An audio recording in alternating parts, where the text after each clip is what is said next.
Ucapan Al-Imam Asy-Syafi'i rahimahullahu ta'ala, di mana beliau mengatakan, inna lillahi ibadan futana talaqud dunya wa khaful fitana nadharu fiha falamma alimu annaha laysat lihayyin watana ja'aluha lujjatan wattakhadhu salihal a'mali fiha sufuna. Itulah petikan bait syair yang diungkapkan oleh Muhammad ibn Idris atau dikenal dengan Imam Syafi'i rahimahullahu ta'ala. Apa maknanya? Inna lillahi ibadan futana, sesungguhnya Allah subhanahu wa ta'ala memiliki hamba-hamba yang cerdas dan juga berakal. Talaqud dunya wa khaful fitana, mereka meninggalkan dunia dan takut akan fitnahnya.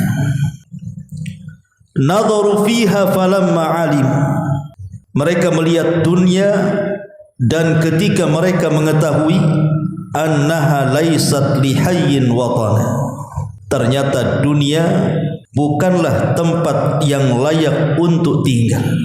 Ja'aluha lujjatan wattakhadhu, akhirnya mereka pun menjadikan dunia ini sebagai lautan.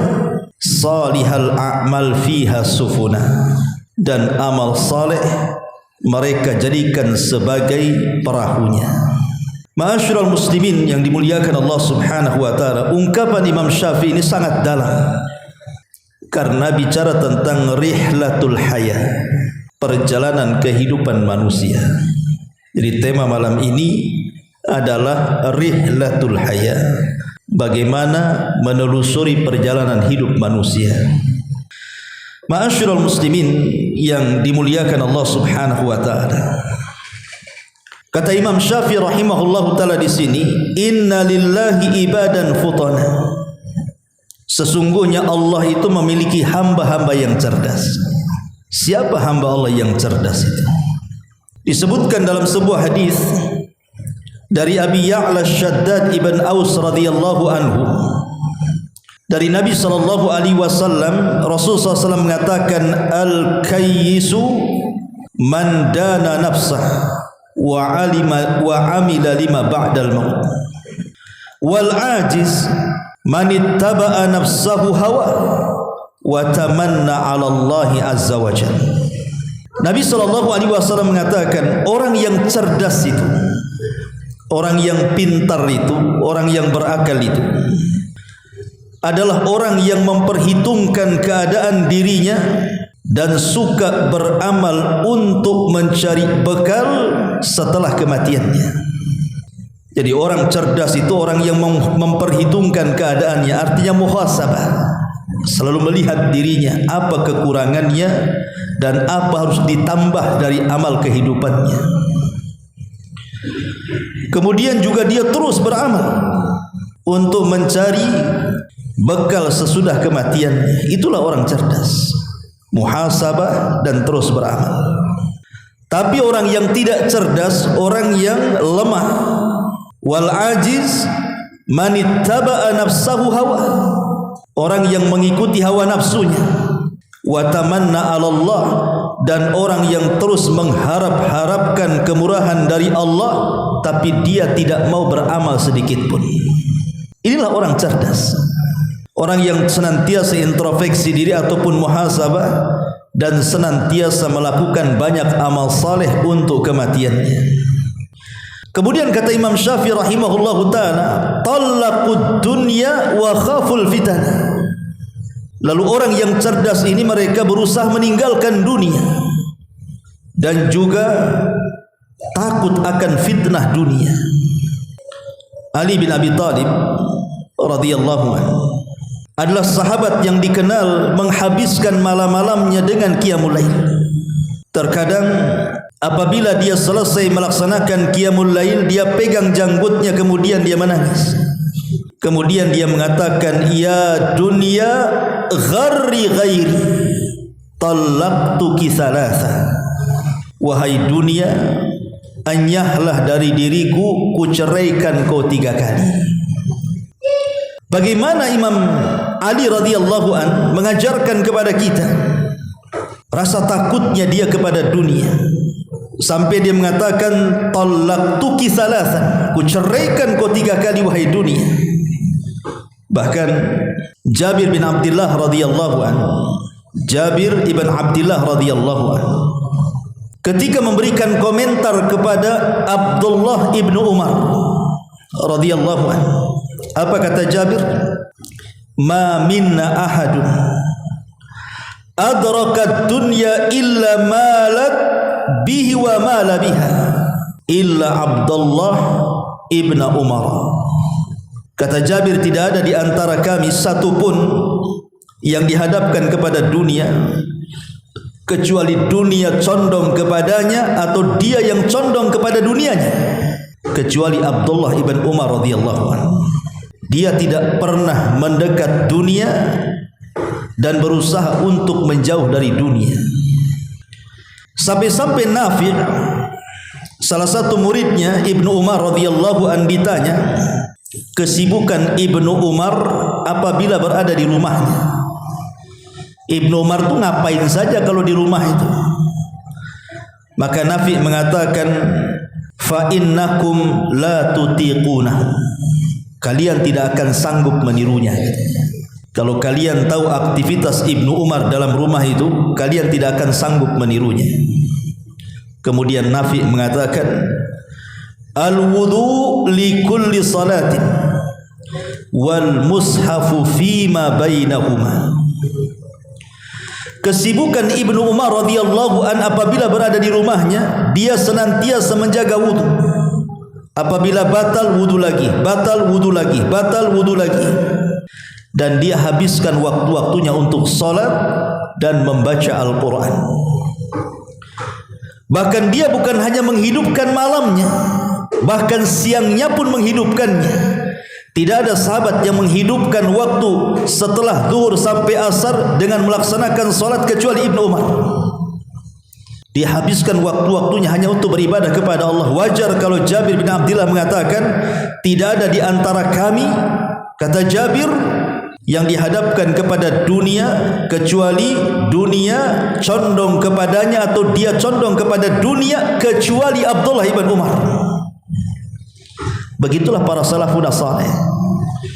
Mereka berusaha mentalak dunia.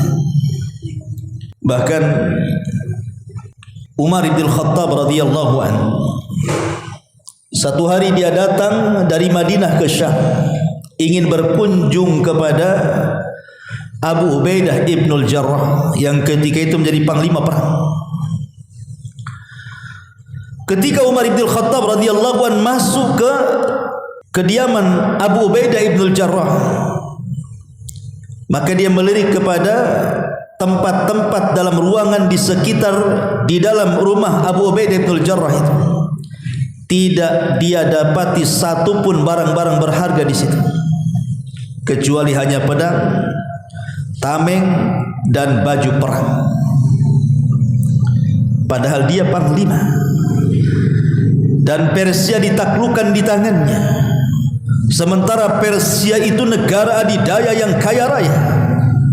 Harusnya sekelas Abu Ubaidah ibnul Jarrah yang merupakan jenderal perang yang di tangannya jatuh kekuasaan Persia, harusnya banyak barang-barang berharga di rumahnya kan. Tapi kosong, tidak ada apapun. Sehingga Umar bin Khattab radhiyallahu anhu mengatakan, aina mata'uk? Di mana barang-barang? Kenapa kosong rumah? Qala Abu Ubaidah ibnul Jarrah radhiyallahu anhu, dia mengatakan, buat apa aku simpan barang-barang itu wahai Amirul Mukminin? Tidak ada guna bagiku. Fabaka. Maka Umar radhiyallahu anhu menangis dan mengatakan, kulluna gharratna dunya illa anta ya Abu Ubaidah. Kulluna ghayyaratna dunya ghayraka ya Aba Ubaidah. Kami semua terobahkan dengan dunia, kami semua terpengaruh dengan dunia, kecuali engkau wahai Aba Ubaidah, dunia tidak merubahmu sama sekali.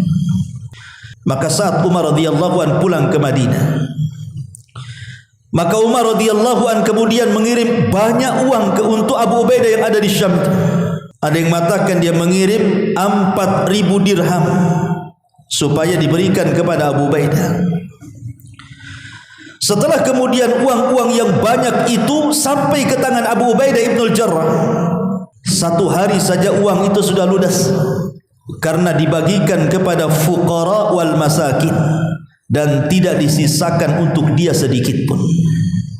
Sampailah kabar ini kepada Umar radhiyallahu anhu, dan Umar pun kemudian mengatakan, alhamdulillah alladzi ja'ala minal muslimin man yasna'u bimithli hadza. Segala puja dan puji bagi Allah yang telah menjadikan di antara kaum muslimin ada orang seperti Abu Ubaidah bin Jarrah ini. Makanya Umar radhiyallahu an ketika berkumpul bersama para sahabat di rumahnya, kemudian Umar radhiyallahu an mengatakan di hadapan para sahabatnya, bercita-citalah kalian, kira-kira kalian kalau kalian punya cita-cita, cita-cita apa kalian? Yang satu mengatakan, ya Amirul Mukminin, kalau saya punya harta banyak, saya akan diinfakkan di jalan Allah. Kalau saya punya gunung semuanya emas, saya akan diinfakkan di jalan. Pokoknya cita-citanya luar biasa. Kemudian mereka pun bertanya, amma anta ya Amirul Mukminin? Lalu kalau engkau apa wahai Amirul Mukminin cita-citamu? Maka Umar hanya mengatakan, saya hanya bercita-cita kalian semua menjadi Abu Ubaidah ibnul Jarrah.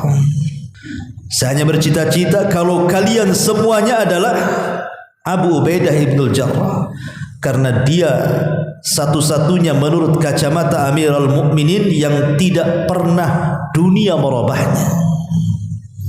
Talaqud dunya wa khaful fitnah. Mereka meninggalkan dunia dan takut akan fitnahnya. Fatimah bintu Abdul Malik, Fatimah bintu Abdul Malik, istri daripada Umar bin Abdul Aziz radhiyallahu anhu, dia pernah mengatakan, ma ra'aitu ahadan akthar salatan wala siyaman min Umar ibni Abdul Aziz wala ahadan ashad khawfan wa wajalan min rabbih jalla fi'ula minhu. Kana yusalli al-isha thumma yajlis yabki ala halihi wa ala dunya hatta taghlibahu aynah. Kata Fatimah bintu Abdul Malik ini, istri daripada Abdul Aziz, Umar bin Abdul Aziz, aku tidak pernah melihat seorang pun yang lebih banyak solatnya, lebih banyak puasanya melebihi Umar bin Abdul Aziz. Dan aku tidak pernah melihat seorang pun yang sangat takut kepada Rabbnya melebihi dia. Setiap malam dia solat isya, kemudian setelah itu duduk dan menangis, kemudian dia mencela dunia sampai matanya yang mengalahkan tidurnya. Begitulah ulama, para ulama salafun as-salih ikhwatu fiddin yang dimuliakan. Malam itu jadikan tafakkur bagi mereka. Dan harusnya seperti itu bagi kita. Jadikanlah malam hari itu untuk tafakkur. Makanya Nabi SAW satu malam izin kepada Aisyah radhiyallahu anha dan mengatakan, wahai istriku, izinkan diriku malam ini beribadah kepada Rabbku. Maka Aisyah radhiyallahu anha mengatakan, ya Rasulullah, sebenarnya aku tidak kuat berpisah di samping dirimu, tapi aku tahu kesenangan, maka aku izinkan kau beribadah malam ini untuk Rabbmu. Maka Nabi SAW selepas isya beliau kemudian melaksanakan qiyamul lail. Kemudian setelah melaksanakan qiyamul lail satu malam suntuk, tiba-tiba Nabi SAW mendekati waktu fajar, kemudian duduk dan tafakkur. Kemudian Rasul menangis sepanjang malam. Setelah sholat subuh, bekas tangisannya nampak di mata Rasul. Bilal bin Rabah radhiyallahu anhu tahu bahwa Rasulnya habis menangis, sehingga Bilal mengatakan, "Ya Rasulullah, wa ma yubki?" Apa yang menjadikan engkau menangis wahai Rasul? Maka Nabi SAW mengatakan, "Ya Bilal, unzilat alayya ayah." Semalam ada ayat turun kepadaku. Wailun liman qara'aha wa lam yatadabbaraha. Celaka bagi orang yang membacanya tapi tidak merenungkannya. Kemudian Rasul membacakan, "Inna fi khalqis samawati wal ardh wa ikhtilafil laili wan nahar la ayatin liulil albab. Alladzina yadhkuruna Allaha qiyaman wa qu'udan wa 'ala junubihim wa yatafakkaruna fi khalqis samawati wal ardh Rabbana ma khalaqta hadza batila subhanaka faqina adzabannar." Kata Rasul, celaka orang yang membaca ayat ini tapi tidak merenungkannya. Ma'asyiral muslimin yang dimuliakan Allah Subhanahu wa taala. Bahkan Abu Musa al-Asy'ari radhiyallahu anhu, Abu Musa al-Asy'ari radhiyallahu anhu, lamma kana ala firashil maut, saat detik-detik wafatnya, ketika dia merasakan sakit parah, maka para sahabat mendatangi Abi Musa al-Asy'ari ini, kemudian mengatakan, "Lau rafaqta bi nafsika ya Aba Musa." Karena Abu Musa itu walaupun sakit, dia tahan-tahankan sakitnya, lisannya terus berzikir, lisannya terus membaca Al-Quran, dan dia berusaha untuk sholat walaupun dalam kondisi sakit seperti itu. Jadi kemudian teman-temannya ini, sahabat yang lainnya, kasihan dan mengatakan, "Lau rafaqta bi nafsika ya Aba Musa." Wahai Aba Musa, kasihanilah dirimu, jaga kesehatan. Maka Abi Musa mengatakan radhiyallahu anhu kepada teman-temannya, pada sahabat-sahabatnya, dia mengatakan, sesungguhnya kuda balap itu, innal khayla idza qarabatil muntaha, kuda balap itu kalau sudah mendekati finish, apa yang dipacu, pasti kuda itu akan melesat sekencang-kencangnya supaya dia menang. Kalau baru start mungkin nyantai dia jalannya, makin tengah makin cepat. Ketika sudah dekat dengan finish, apa yang terjadi? Rata-rata kalau orang berlomba, pasti ketika dekat dengan finish itu makin dikencangkan larinya. Apakah lomba lari, maraton, ataukah lomba berpacu kuda, seperti itu. Abu Musa al-Asy'ari ingin mengatakan, aku ini sudah dekat kematianku, artinya sudah dekat dengan finish. Sebagaimana pemacu kuda dalam sebuah perlombaan, apabila dekat dengan finish maka dia akan dipacu sekencang-kencangnya, maka diriku pun sama. Aku sudah hampir finish, maka aku harus memperbanyak apa yang akan aku bawa menuju kematianku. Begitulah Abi Musa al-Asy'ari radhiyallahu anhu. Talaqud dunya wa khaful fitana. Mereka meninggalkan dunia dan takut fitnah daripada dunia. Karena fitnah dunia ini membahayakan kehidupan manusia. Allah tidak mencela kita kaya, Allah tidak mencela kita banyak harta, tidak.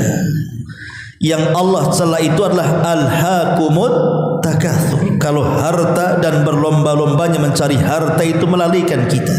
Al-asyaratul mubasysyiruna bil jannah, 10 sahabat yang disaksikan masuk surga itu rata-rata orang kaya, bukan orang miskin. Abu Bakar orang kaya, Umar orang kaya, Utsman orang kaya, Abdurrahman bin Auf orang kaya, rata-rata orang kaya. Tidak dicela dalam Al-Quran, bahkan dihabar gembirakan masuk surga. Jadi hakikat harta itu, mengumpulkan harta itu tidak tercela. Yang tercela itu kalau harta itu membawa fitnah bagi kita. Karena Rasul yang mengatakan, likulli ummatin fitnah wa fitnatu hadhil ummah al-mal. Setiap umat ini punya fitnahnya sendiri-sendiri, dan fitnah yang menimpa umatku, kata Rasul, kalau sudah bercerita tentang harta. Makanya Amr bin Maimun al-Adawi dan Mus'ab bin Sa'ad bin Abi Waqqas radhiyallahu anhuma menceritakan bahwa Sa'ad bin Abi Waqqas mengajarkan kepada putra-putranya beberapa kalimat sebagaimana seorang guru mengajarkan menulis kepada murid-muridnya. Lalu beliau berkata, sungguh Nabi SAW pernah berlindung dari 5 perkara di penghujung solatnya. Allahumma inni a'udzubika minal bukhli wa a'udzubika minal jubni wa a'udzubika min an aradda ila ardalil umuri wa a'udzubika min fitnatid dunya wa a'udzubika min adzabil qabri. Ya Allah, aku berlindung kepadamu dari kebakhilan. Ya Allah, aku berlindung kepadamu dari sifat kepengecutan. Ya Allah, aku berlindung darimu dari kepiluan, kepikunan. Ardalil umur itu artinya orang pikun. Dan aku berlindung kepadamu dari fitnah dunia dan juga siksa kubur. Sampai-sampai Nabi SAW menyebut fitnah dunia dan berlindung dari fitnahnya pada setiap di penghujung sholat, menunjukkan bahwa fitnah dunia itu dahsyat karena diulang-ulang dalam setiap penghujung sholat. Makanya kenapa Allah Subhanahu wa taala berfirman, wasbir nafsaka ma'al ladina yad'una rabbahum bil ghadati wal ashi yuriduna wajha wa la ta'du aynaka anhum turidu zinatal hayatid dunya. Dan bersabarlah engkau wahai Muhammad bersama orang-orang yang menyeru Tuhannya pada pagi dan senja hari dengan mengharap keridhaannya, dan janganlah kedua matamu wahai Muhammad berpaling dari mereka karena mengharapkan perhiasan kehidupan dunia. Kalau Nabi saja dilarang oleh Allah, ditegur jangan sampai kedua matanya tertarik dengan dunia. Dan Allah juga katakan dalam ayat yang lain, wala tamudanna ainaika ila ma matta'na bihi azwajan minhum zahratal hayatid dunya. Dan janganlah engkau wahai Muhammad menunjukkan pandangan matamu kepada kenikmatan yang telah kami berikan kepada beberapa golongan dari mereka sebagai ujian kehidupan dunia. Dan banyak lagi ayat. Kalau Rasul saja oleh Allah diberikan teguran seperti itu, apalagi kita. Ya, karena fitnah dunia ini bisa saja menghancurkan kehidupan kita. Lihat Qarun ini dulunya ahli ibadah, orang yang paling taat dengan ajaran Musa. Tapi ketika dibentangkan dunia, dia pun menjadi kufur, dan Allah katakan fa khasafna bihi wa bidarihil ardh. Kami tenggelamkan si Qarun dan seluruh dunia yang dimilikinya. Talaqud dunya wa khaful fitana. Nadharu fiha, kata Imam Syafi'i, nadharu fiha falamma alim annaha laysat lihayyin watana. Kemudian orang cerdas ini melihat kepada dunia. Ketika mereka mengetahui dunia itu, rupanya dunia itu laysat lihayyin watana, bukan tempat untuk ditinggali. Dunia ini tempat yang fana, ikhwan.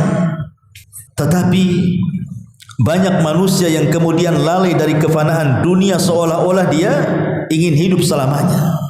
Apa yang menyebabkan mereka berpikir seperti itu? Jama'a amalan wa addadah yahsabu anna malahu akhlada.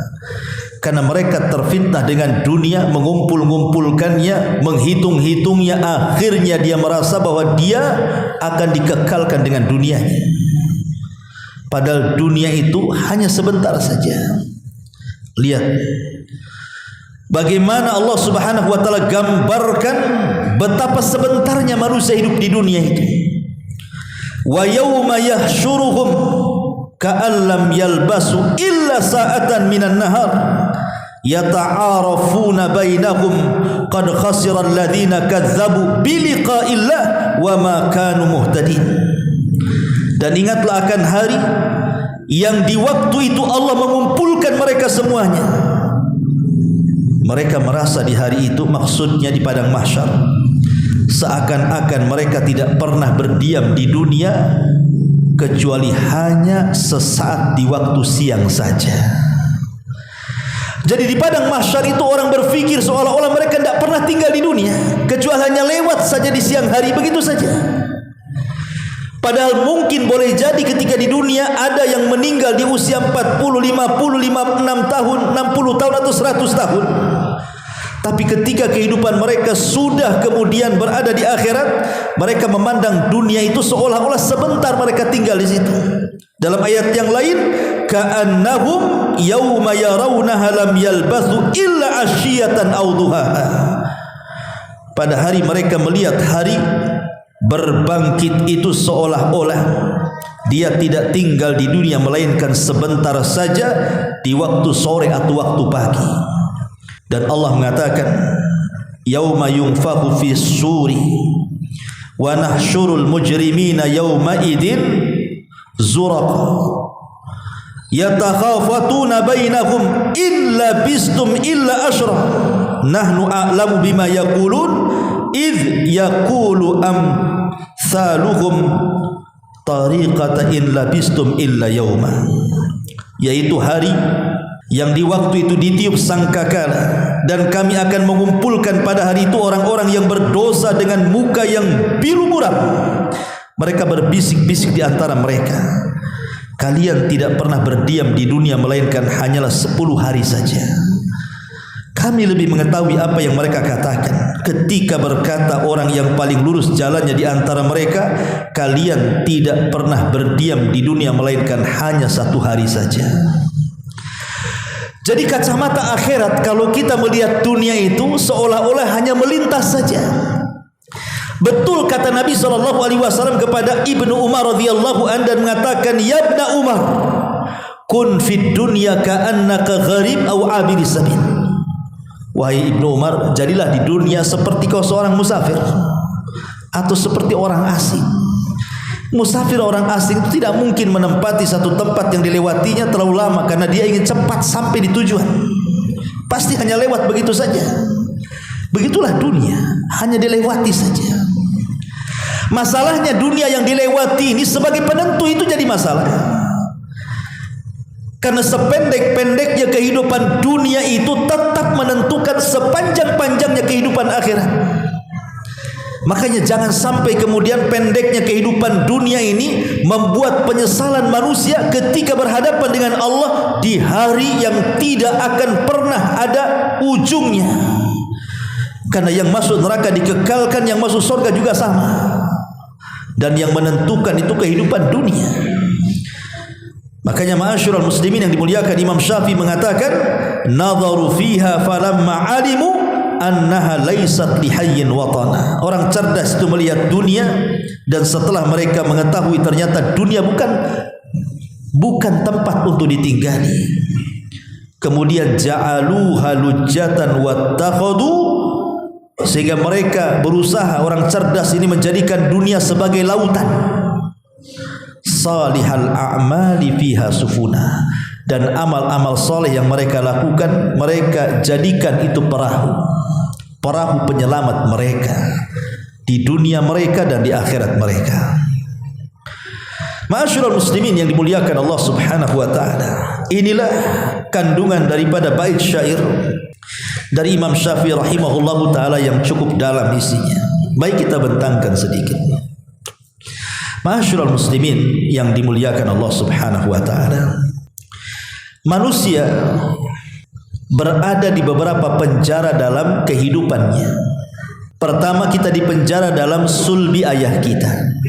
Kemudian setelah itu Allah penjarakan lagi kita dalam rahim ibu kita. Kemudian setelah itu lahirlah kita. Setelah lahir tetap kita berada di penjara. Besar sedikit disekolahkan, terpenjaralah kita dengan sekolah. Enggak sekolah marah orang tuanya, kenapa kau bolos? Terpenjara juga dia, penuh dengan aturan. Setelah lepas sekolah terpenjara dengan pekerjaan, sebab kalau dia tidak bekerja tidak makan. Dipenjaralah di PT-nya. Tidak masuk seminggu kena pecat. Terpaksa dia harus tinggal di PT. Bagaimanapun ikut aturan. Setelah kemudian terpenjara dengan pekerjaannya, kemudian menikah, terpenjara pula dengan istrinya. Pergi kemana bang? Jam 5 pulang. Gitu ya. Terpenjara juga. Istri juga sama kata suami. Jangan lama-lama di tetangga, pulang cepat. Nggak bisa. Orang itu akan terpenjara terus. Karena manusia itu wajib akan diberikan oleh Allah ujian. Salah satunya penjara, karena memang dunia ini kata Nabi SAW, ad-dunya sijnul mu'min wa jannatul kafir. Dunia ini penjara bagi orang-orang yang beriman, tapi dia sorga bagi orang-orang kafir. Apa maknanya? Al-Hafidh Ibnu Hajar rahimahullahu ta'ala, seorang alim, diangkat jadi qadhi Mesir. Dan Ibnu Hajar itu sama dengan Imam Malik, suka memakai pakaian rapi, pakaian yang mewah kalau hendak mengajar hadis Nabi SAW, karena ta'zim kepada hadis Nabi. Dia suka pakaian-pakaian yang bagus. Ibnu Hajar itu sama dengan Imam Malik juga sama. Jadi satu hari Ibnu Hajar itu naik kendaraan fasilitas dari pemerintah dengan pakaian yang bagus, dengan kendaraan yang indah, melewati pasar. Datanglah murid-muridnya menghormati Imam Ibnu Hajar. Namanya seorang alim dan dia qadhi Mesir. Dihormatilah satu orang pasar, mencium, memuliakan, bertanya dan begitu seterusnya. Di dalam pasar itu ada orang Yahudi, kafir, miskin, kere. Udah kafir, miskin lagi. Itu Yahudi itu. Jadi sang Yahudi ini heran, itu siapa itu? Pakaiannya gagah, kendaraannya bagus, dimuliakan manusia. Siapa itu? Aku nggak kenal. Maka dia tanya kepada kawannya yang muslim, siapa, kau kenal nggak siapa itu? Kata teman yang muslim, wailak, celaka engkau, itu imam kami, itu qadhi kami, itu hakim kami, Ibnu Hajar al-Asqalani rahimahullahu ta'ala, pengarang kitab Bulughul Maram, Fathul Bari. Itulah Ibnu Hajar. Akhirnya kata Yahudi, bisa nggak saya temukan dengan dia, katanya. Oh bisa. Akhirnya dihantarkan Yahudi miskin ini kepada Ibnu Hajar. Kata sang Yahudi kere miskin ini, dia mengatakan kepada Ibnu Hajar, ya imam, boleh nggak saya bertanya? Kata Ibnu Hajar, silahkan. Kata Yahudi kere miskin ini, dia mengatakan, ya imam, saya mendengar nabimu mengatakan ad-dunya sijnul mu'min wa jannatul kafir. Dunia penjara bagi orang yang beriman, tetapi sorga bagi orang kafir. Apa enggak terbalik, katanya? Engkau ini seorang mukmin dalam pandangan dan aku ini orang kafir dalam pandangan. Tapi engkau lihat, pakaianmu indah, kendaraanmu gagah, kau digaji pemerintah, kau enak hidupnya, dimuliakan manusia. Aku ini dalam pandanganmu kafir, sudah kafir, miskin, kere lagi. Aku tersiksa hidup. Berarti kan bagi saya orang kafir ini penjara ini. Bagi engkau sorga. Lalu bagaimana hadis ini, katanya? Harusnya kan dibalik. Ibnu Hajar al-Asqalani ingin memahamkan hadis ini kepada Yahudi kafir miskin ini. Gini ya. Kenapa Nabi kami mengatakan ad-dunya sijnul mu'min wa jannatul kafir? Dunia ini penjara bagi orang yang beriman dan sorga bagi orang kafir. Maksudnya dunia ini sorga bagi orang-orang kafir. Ini adabnya Ibnu Hajar tidak mengatakan kepadamu, menunjukkan kepada orang yang tidak, tapi menggunakan bahasa umum. Maksudnya dunia itu sorga bagi orang-orang kafir. Maksudnya binisbati ilan nar. Kalau seandainya dibandingkan dengan neraka yang Allah Subhanahu wa taala sediakan kepada orang-orang kafir, maka orang kafir di dunia itu masih dianggap sorga. Daripada kau masuk neraka, disiksa di dalamnya, pasti kau akan ingin ke dunia walaupun kere. Tetapi dunia penjara bagi orang yang beriman itu kalau bandingannya sorga. Kalau bandingannya sorga, kami yang seperti ini, kata Ibnu Hajar, masih penjara di dunia ini. Karena kami masih tidak boleh berhenti sholat, kami masih tidak boleh berhenti berpuasa, kami harus melaksanakan zakat, kami harus haji, kami harus baca Quran, harus belajar, harus berdakwah, berzikir, silaturahim dan begitu seterusnya. Kami tidak boleh meninggalkan, seolah-olah kami masih terlingkup dengan aturan-aturan ini, kami masih terpenjara. Tetapi setelah masuk sorga, barulah kami tidak dipenjara lagi, karena di sana bebas sebebas-bebasnya dengan kenikmatan yang ada. Jadi dunia ini bagi seorang mukmin penjara bagi kita. Jadi kalau antum terpenjara, ya memang dunia ini terpenjara. masih penuh dengan aturan-aturan yang harus kita lakukan. Karena hidup di dunia ini, satu, pasti Anda akan diuji, dan yang kedua, pasti Anda akan disakiti. Makanya Anda harus sabar dan harus tabah. Hidup di dunia ini perlu bekal dua ini, sabar dan tabah. Kalau tidak sabar, antum tidak mungkin berhasil melewati rihlatud dunia ini, perjalanan dunia ini. Saya contohkan. Nabi Adam alaihi salatu wassalam ketika di sorga, Allah mengatakan di dalam Al-Quran, uskun anta wa zawjukal jannah wa kula minha. Adam, masuklah kau ke dalam sorga, bawa istrimu dan makanlah sesukamu di sorga. Dan di sorga, alla taju'a fiha wa la ta'ra. Engkau tidak akan lapar, engkau tidak akan telanjang. Pasti ada makanan, ada pakaian, ada tempat tinggal yang layak, dan banyak kenikmatan. Kenikmatan yang Allah berikan di sorga kepada Adam itu hanya sebatas jasmani, hanya kenikmatan badan, makan, minum, berhubungan, istana, pemandangan, itu kembali ke jasad. Ya. Tetapi setelah kemudian Adam alaihi salatu wassalam diturunkan Allah ke bumi, maka kenikmatannya dirubah oleh Allah, bukan jasad, karena dunia bukan tempat menikmati jasad. Adam menjadi susah. Yang tadinya tinggal makan, cari makan. Yang tadinya minum, cari minum. Yang tadinya tinggal berpakaian, harus beli pakaian. Susah. Ya. Tetapi Allah Subhanahu wa taala berikan kenikmatan lain.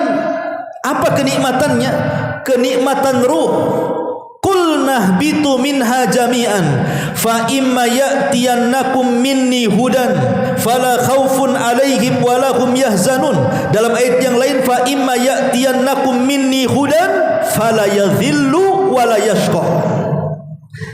Keluar ku Adam dari sorga, kelak aku akan kirim petunjukku kepadamu. Maka kalau engkau mengikuti petunjukku Adam, engkau tidak akan sedih dan tidak akan takut. Dalam ayat yang lain, engkau tidak akan sesat dan tidak akan celaka. Artinya, kalau Adam mengikuti petunjuk Allah, pertama tidak akan takut, maknanya Adam diberikan keamanan. Yang kedua, tidak akan sedih, maknanya Adam akan bahagia. Kemudian tidak akan sesat, maknanya Adam diberikan pengetahuan. Dan tidak akan celaka, maknanya Adam akan diberikan kebahagiaan. Dan itu berasal dari nikmat ruhani. Hidayah itu masuk ke ruh, bukan ke jasad. Walaupun dia harus capek gitu ya, mencari ini itu, tapi karena ruhnya tenang, secapek apapun badan akan terbawa tenang.